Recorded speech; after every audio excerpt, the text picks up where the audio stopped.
नमस्कार. क्रॉसलाईन न्यूजमध्ये मी डॉक्टर दिलीप शिंदे आपल्या सर्वांचं स्वागत करतो.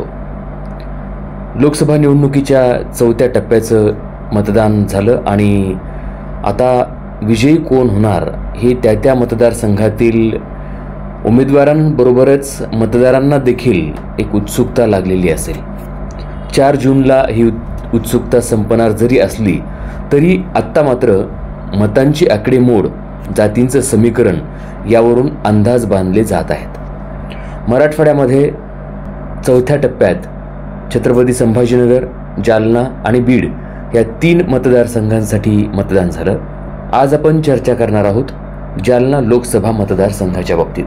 जालना हे छत्रपती संभाजीनगरपासून साधारणतः 50 ते 60 किलोमीटर अंतरावरचं शहर आणि 6 विधानसभा मतदारसंघ मिळून हा लोकसभा मतदारसंघ तयार झालेला आहे. जालना, बदनापूर, भोकरदन, सिल्लोड, फुलंब्री आणि पैठण असे 6 विधानसभा मतदारसंघ या लोकसभा मतदारसंघामध्ये समाविष्ट आहेत. विधानसभेचं जर चित्र आपण बघितलं पक्षीय बलाबल तर भाजपा 3, शिवसेना जी अखंड शिवसेना होती ते 2 आणि काँग्रेस 1 असे 6 आमदार ह्या लोकसभा मतदारसंघामध्ये येतात. अर्थातच शिवसेना आणि भाजपा यांची युती असताना ह्या मतदारसंघामध्ये महायुतीचं प्राबल्य होतं. आत्ता अलीकडच्या काळात एकनाथ शिंदे गट फुटल्यामुळं शिवसेनेचे उभे 2 तुकडे झाले आणि मतांची फाटाफूट झाली किंवा मतांची विभागणी झाली असं आपल्याला म्हणता येईल. या मतदारसंघामध्ये आत्तापर्यंत भारतीय जनता पक्ष आणि काँग्रेस हे 2च उमेदवार एकमेकांच्या समोर उभे राहिलेले मतदारांनी बघितलेले आहेत. आपण जालना मतदारसंघामध्ये कोण निवडून येईल हे पाहण्या अगोदर थोडासा या राजकीय बाबतीमधला पूर्व इतिहास बघूयात. 1957 मध्ये स्वातंत्र्य संग्रामातील काँग्रेसचे नेते बदरुद्दीन तय्यबजी यांचे नातू सैफ तय्यबजी हे उच्च विद्या विभूषित होते, गणित तज्ज्ञ होते, सांख्यिकी तज्ज्ञ होते, शिक्षण तज्ज्ञ होते. ते एकदा खासदार झाले आणि त्यानंतर या लोकसभा मतदारसंघाचं नेतृत्व स्थानिक नेत्यांच्या हातामध्ये आलं.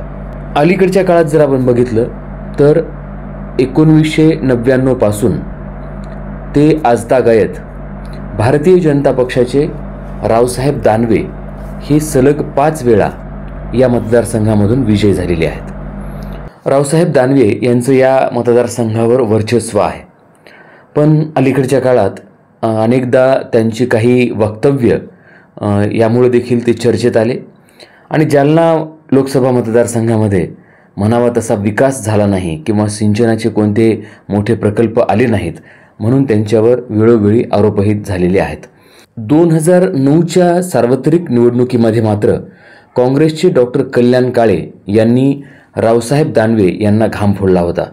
या निवडणुकीत साधारणतः 8,000च्या मतानं रावसाहेब दानवे निवडून आले होते आणि डॉक्टर कल्याण काळे यांचं वर्चस्व त्यावेळेस दिसून आलं, परंतु नंतरच्या 2 निवडणुकीमध्ये मात्र ते उभे राहिले नाहीत. तर 2019ला रावसाहेब दानवे आणि विलास औताडे यांच्यामध्ये लढत झाली आणि त्यावेळेस वंचित आघाडीचे शरदचंद्र वानखेडे हे देखील या रिंगणामध्ये होते.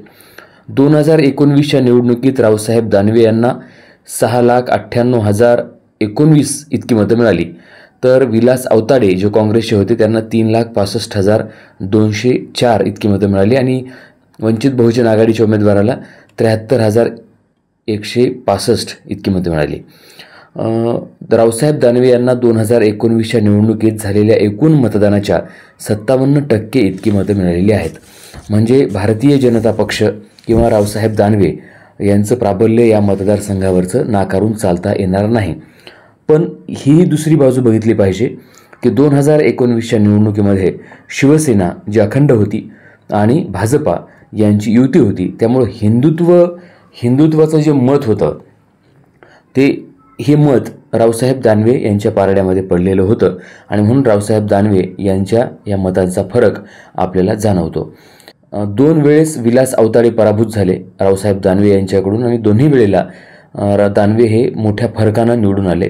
2009चा जर अपवाद वगळला तर दानवे यांना कुणीही टक्कर देणारा उमेदवार या मतदारसंघामध्ये भेटला नव्हता.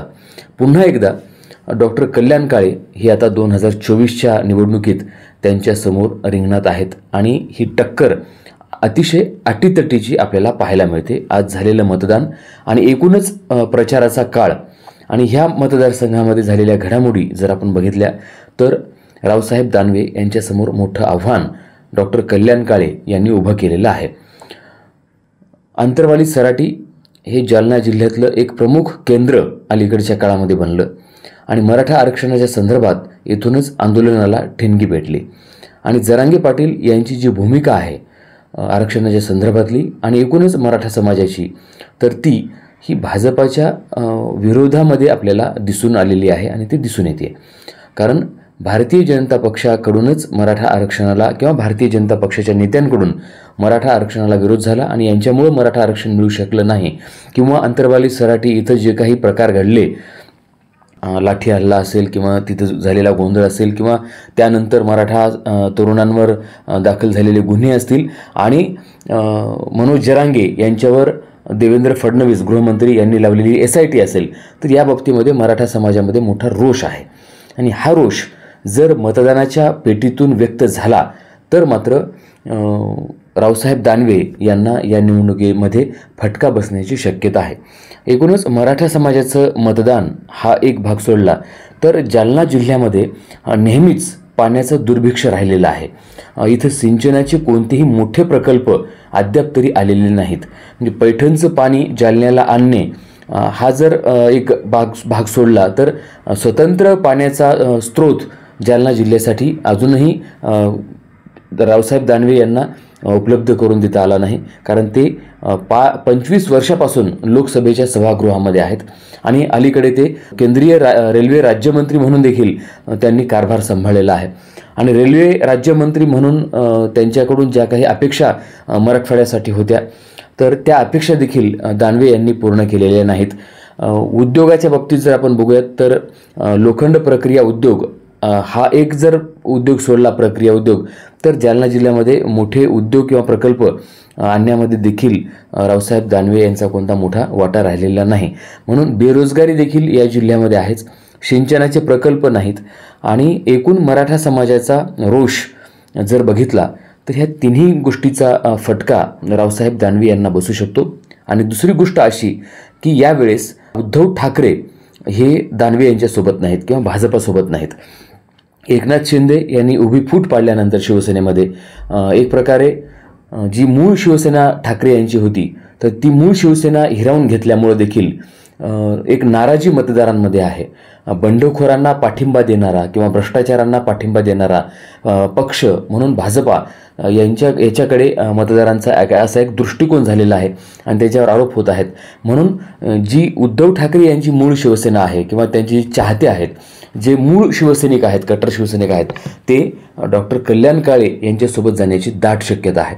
कारण महाविकास आघाडीमध्ये उद्धव ठाकरे यांचा गट देखील आहे आणि हे जे भाजप म्हणजे हिंदुत्ववाद्यांची जी मतं होती या मतांमध्ये देखील फूट पडण्याची दाट शक्यता आहे. म्हणून एकूण जर आत्ता बघितलं, जरी आपण ही अटीतटीची निवडणूक म्हणत असलो तरी मराठा समाज पेटून उठल्यामुळं आणि सतत 25 वर्ष सत्तेत राहिल्यामुळं एक नाराजीचा सूर दानवे यांच्या बाबतीमध्ये सध्या उमटलेला आपल्याला दिसतो. शेवटी निवडून कोण येणार हा भाग तर आहेच, पण कल्याण काळे यांच्या देखील काही भक्कम बाजू आहेत. एक उच्च शिक्षित उमेदवार म्हणून त्यांच्याकडे बघितलं जातं. निवडणुकीचा पूर्वानुभव त्यांच्या गाठीशी आहे. अगदी 8,000 मताच्या फरकानं दानवे यांच्याकडूनच 2009मध्ये ते पराभूत झाले होते. त्याच्यामुळं त्यांचा देखील या मतदारसंघामध्ये संपर्क आहेच. आणि काँग्रेसची एक भक्कम बाजू कैलाश गोरंट्यालसारखा आमदार जालना विधानसभा मतदारसंघामधून नेतृत्व करत असल्यामुळं गोरंट्याल यांचं देखील त्या भागामध्ये प्राबल्य आहे. त्याचा देखील फायदा डॉक्टर कल्याण काळे यांना होऊ शकतो. आणि जालना लोकसभा मतदारसंघामध्ये न झालेला विकास हा मुद्दा कल्याण काळे यांनी लोकांसमोर मांडलेला आहे. राजू शेट्टी यांच्या स्वाभिमानी शेतकरी संघटनेचा पाठिंबा देखील डॉक्टर कल्याण काळे यांना मिळाल्यामुळं त्याचा देखील यांना बऱ्यापैकी फायदा होऊ शकतो. शेवटी 4 जूनची वाट आपल्याला पाहायची आहे, पण एकूण जर जालना लोकसभा मतदारसंघातलं चित्र बघितलं तर आजच्या स्थितीला डॉक्टर कल्याण काळे यांचं पारडं जड असल्याचं आपल्याला दिसून येतं. पुन्हा भेटूयात एका नवीन विषयासह. तोपर्यंत नमस्कार.